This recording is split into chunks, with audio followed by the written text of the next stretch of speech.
ជាដំបូងនេះខ្ញុំសូមគោរពអញ្ជើញឯកឧត្តមលោកជំទាវលោកស្រីលោកគ្រូអ្នកគ្រូបងប្អូននិស្សិតទាំងអស់មេត្តាក្រាបឈរឡើងដើម្បីគោរពភ្លេងជាតិនៃប្រជាជាតិកម្ពុជា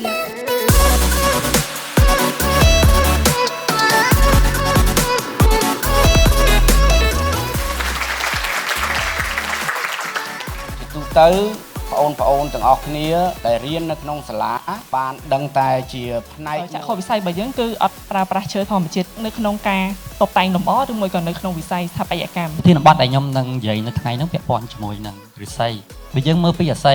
បើយើងដាំឫស្សីមកគូជាងសួរតែចេះបើធ្វើត្រង់ទៅថៃចាំបាច់ធ្វើជាឆ្វែងថាខាងខ្ញុំទៅធ្វើនិយាយសពបែបទៅជាមួយកូនកជាមួយ driver កកតើប្រវត្តិ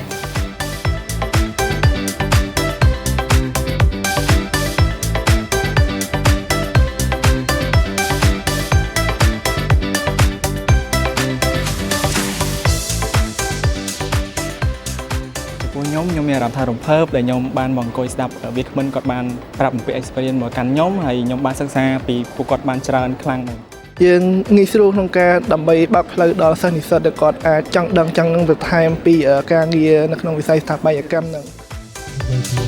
ខ្ញុំឈ្មោះរស់សុខជាតិមកពីខាង Wood Arthur ជា co-founder របស់ Wood Arthur ក៏ជា managing director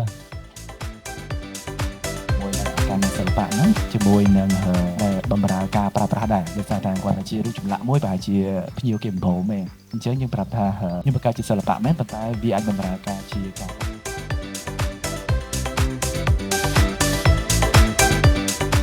ខ្ញុំគិតថានៅសម្ភារៈទាំងអស់នេះដែល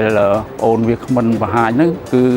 មានគុណភាពនិងសោភ័ណភាពអាចដាក់បានគ្រប់កន្លែងឃើញ I think Wood Arthur is very professional team including marketing, sales and like Mr. Sok and Mr. Bomis. They give a lot of passions and a lot of professionalism to the markets and to the country.